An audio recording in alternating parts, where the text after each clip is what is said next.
Kansas থেকে স্বাগত জানাচ্ছি আমি রেজওয়ানুজ্জামান। ওয়ার্ল্ড কাপ ক্যাফেতে সবাইকে স্বাগত। গতকাল ছিলাম আটলান্টায়, আজ চলে এসেছি ক্যানসাসে। আর্জেন্টিনা দল এসেছে, সেই কারণে আমাদের এই আশা। কেমন আছেন সবাই? নিশ্চয়ই ভালো আছেন।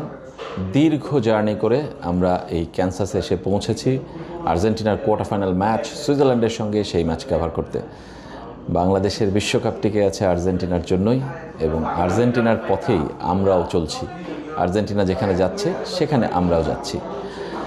ডালাস, ক্যানসাস, আটলান্টা, মায়ামি, এর পরবর্তীতে সব শেষ আমরা এসেছি এই আবারও ফিরে ক্যানসাসে।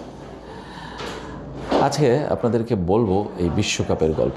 বিশ্বকাপে 48টা দেশ অংশ নিয়েছিল, কিন্তু শেষ পর্যন্ত টিকে আছে মাত্র 8টা।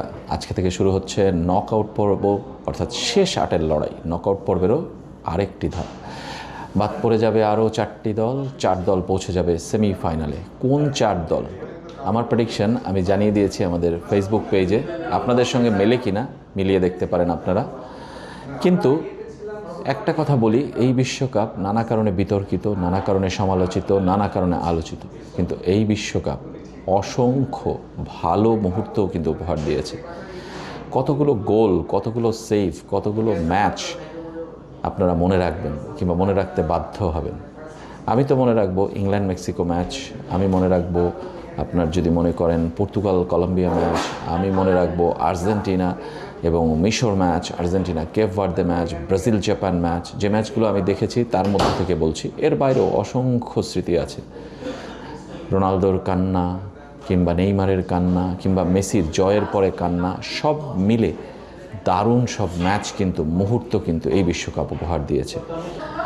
আর কয়েকটি ম্যাচ বাকি, 4টি কোয়ার্টার ফাইনাল, 2টি সেমিফাইনাল, 1টি ফাইনাল আর 3rd প্লেস, সব মিলে 8 ম্যাচ বাকি এই বিশ্বকাপে। এরপরে আসলে পেছনে ফিরে পুরো মূল্যায়নটা করা যাবে, কিংবা সময়ের সাথে সাথে আসলে সেই মূল্যায়নটা পরিবর্তনও হতে পারে। আজকের মতো এখানে বিদায় নিচ্ছি। কাল থেকে আবারও ব্যস্ততা, আর্জেন্টিনা সুইজারল্যান্ডের অনুশীলন কভার করা, ম্যাচের প্রিভিউ কভার করা এবং ক্যানসাস শহরটাকে আবারও ঘুরে দেখা। বিদায় নিচ্ছি কফির কাপে একটা চুমুক দিতে দিতে। সবাই ভালো থাকবেন। মেগা ডিজিটাল স্কেল মাপ নির্ণয় বাজারের সেরা, যেমন মজবুত তেমনি টেকসই, আবার প্রাইস কাউন্টিং এর সুবিধা রয়েছে। শিল্পাল্লার দিন শেষ, মেগা ডিজিটাল স্কেলে বাংলাদেশ।